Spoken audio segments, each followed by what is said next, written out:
Hello, and welcome to Chapter 9, Developing Networks and Building Teams from the Entrepreneurship 3rd edition textbook. So, the power of networks, there is two types of networks, right? And there's different ones. There's human capital and social capital. And I will say that the power of networks only gets stronger the more you get into your career. In your early 20s, your network is not as powerful it is when you'll get into your late 30s and 40s and 50s is when your network starts building because of just experience. It's just, there's no way really around it. And your network has to be of benefit for you and what you want to do. You can have 100 people, but if 100 people in your network are not, some people that are going to be beneficial for you, for your career, or for your business, you may have to rethink that or your network. But there are two types of two sources of personal differentiation when it comes to the power of networks. When you look at human capital and social capital, human capital, of course, is our talent, intellect, and charisma. So that's as a human, and of course, your social capital. That's our personal social networks with who we cooperate with, who we exchange information with, that we build relationships and trust. And, that social capital gives our source of ideas, support, new knowledge, and resources. Best networks provide multiple benefits. So the more you have a network, the more you're going to have benefits. It's like when you build networks, you build a network in different environments, different atmospheres, different communities. That way you only get more powerful with your network. Network building is a dynamic process. You continuously making proposal and valuable connections. Anywhere that provides the opportunity to interact socially and help build social capital. If you recognize the value of personal relationships, there are 3 dimensions of social capital. We look at structural, relational, and cognitive. Structural is, of course, components of your network and the degree which your ties are formal. Relational is what context represent. So I have trusting relationships. And cognitive aspects, right? Norms, vision, values, interpretations, and values you may share with others. The Organization for Economic Cooperation and Development has 3 variations of social capital. We look at bonds, bridges, and linkages. So when we look at bonds, it's connection with people who are just like us. Bridges, go further than simply sharing a sense of identity. And linkages, right? Connections to people or groups regardless of the position or organization. Benefits to social capital, right? A sense of shared value and, having some emotional and social support. There are some downsides to social capital. Strong ties can be restrictive. Connections with people who are familiar to us can prevent an open mind to alternatives. And too much loyalty can cause people to go against the interests of society as a whole. So, too much loyalty can be hurtful in terms of advancement. If you're loyal to a fault, you may be see one-way tunnel vision in terms of not being connecting with other people. You can't have too much loyalty, but you can't not be some sort of loyalty. People still value that loyalty, but of course it has to be beneficial on both sides. And of course, the value of networks. Entrepreneurs. If you're going to be an entrepreneur, you have to interact. Like there is no way around it. You can't just be siloing and just be be by yourself. You have to have you have to connect with investors, mentors, advisors, potential employees. So you have to have that sort of extrovert. Advantages to networks, right? Access to private information.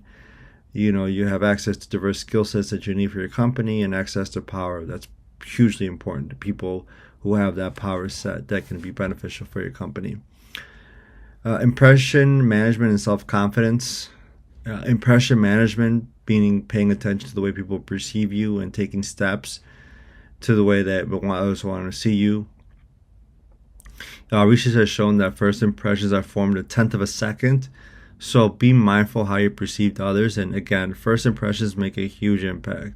So make sure you have a firm handshake. Make sure you be respectful of people's names. Be respectful of the environment, and give people your ears and attention.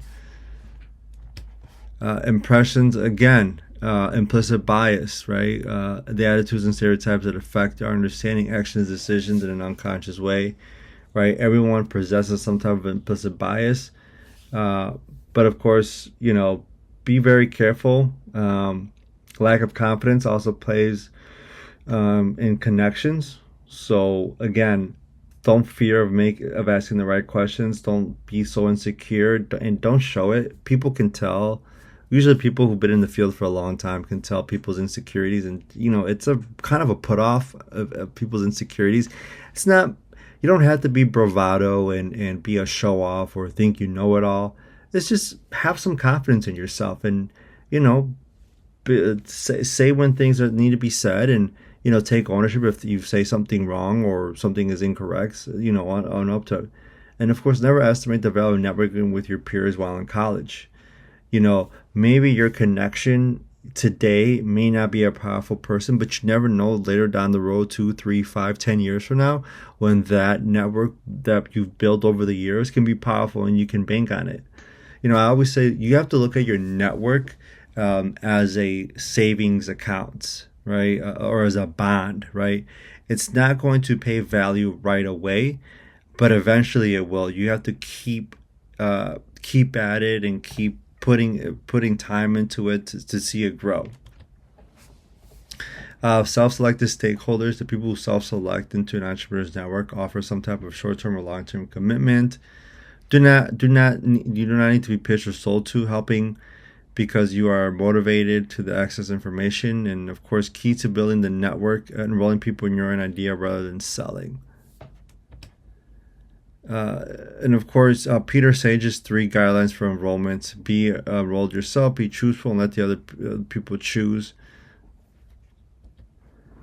Meet others in your location. Again, be mindful. Look at areas that you can meet people at, your local chambers of commerce, incubators, accelerators. Again, there's organizations out there that have meetups for companies. Again, meet people where they're at, and don't exclude yourself. Also look for potential incubators and accelerators around your area. Startup incubators are organizations that help early stage companies refine their idea and get their company started. Or accelerators help scale companies. So if you're already an established company and made some form of revenue, right, those accelerator programs help companies scale their business. Learn how to network, right? Networking is a two-way game, right? It has to be mutual exchange information, and there has to be a benefit. When you go to networking events, you're going to meet people, and perhaps out of let's just say 5 people you have a good conversation with that lasts anywhere between 3 to 5 minutes. Of those 5 people, maybe 1 or 2 will have a follow-up with you after the event, and maybe 1 is going to continue the conversation for a while, maybe even none. And that's just a part of it when you network. You can't always go to a networking event and expect that everyone you talk to is going to be your network for many years. That's just not how the way it goes. You just have to continuously network and talk to people, look for ways to commit, and of course ask questions and engage. And of course know when to cut it off, right? When you go to networking events, people don't want to talk for the entire hour with you. Talk for a few minutes and see what everyone's about and shake hands and get an interest in what they're talking about, and make it a mutual benefit for both parties, and then of course end the conversation and send thank you and follow up. Networking to find mentors. Of course, you can find mentors. This is going to take a while. If you're networking to find mentors, it's going to be a while because people's time is very valuable, and maybe not everyone has the time to be a mentor. So again, be very conscious, mindful of that. And of course, funding a team, right, can be, of course, you're going to have a group of people with complementary skills that's going to help you with your enterprise. So again, if you network, you can probably help help fund your team. Having partners bring diverse skill sets, right? Having a partner is essential because, of course, they can help you with blind spots. They can be a person who's going to help you along with the journey. And of course, some of the characteristics of a great founding team is everyone is on the same page, right? And of course, there has to be one leader. There are some startups who have like co-CEOs. At the end of the day, there has to be one CEO, one person driving the entire ship. And the people in your ship have to align with the mission, vision, and values of the company. If people are not aligned with the vision, mission, of the company, then it's going to be very difficult for the group to work out. Again, when it comes to the value of team diversity, you have to have some form of diversity in terms of, demographic characteristics, right? You want people who have a diverse viewpoints, because you don't want everybody to be in kind of like in a homogeneous team, meaning everyone is the same age, the same gender, the same ethnicity, same experiences. When you have that, like if everyone is just like you, how can you get difference of opinions, right? You have to have a good difference of opinions, people's different experiences, just so you can make a good dynamic of a team, right? Heterogeneous is a group that has very different, again, experiences, age, and gender, and careers, and that makes it for a really a great team. So again, there's a tremendous value of team diversity, of course, not only with team commitment but cognitive comprehensiveness, where team members examine critical issues with a wide lens and formulate strategies to consider diverse approaches. Group thinking and healthy conflict, of course. There's, of course, going to be groupthink, a phenomenon which people share too similar a mindset, of course, which is going to be potentially dangerous when it's, which inhibits your ability to spot gaps and errors. So be mindful of that. And of course, Kathleen's 6 traits of teams with healthy conflict, right? Develop multiple alternatives, share commonly agreed upon goals, work with more information rather than less, inject humor into the decision process, maintain a balanced power structure, and resolve issues without forcing consensus. Resolve issues without forcing consensus. So again, have a healthy debate, be mindful of each other, and be respectful is very important. So, and that is chapter 9 of the Entrepreneurship textbook, 3rd edition. Thank you.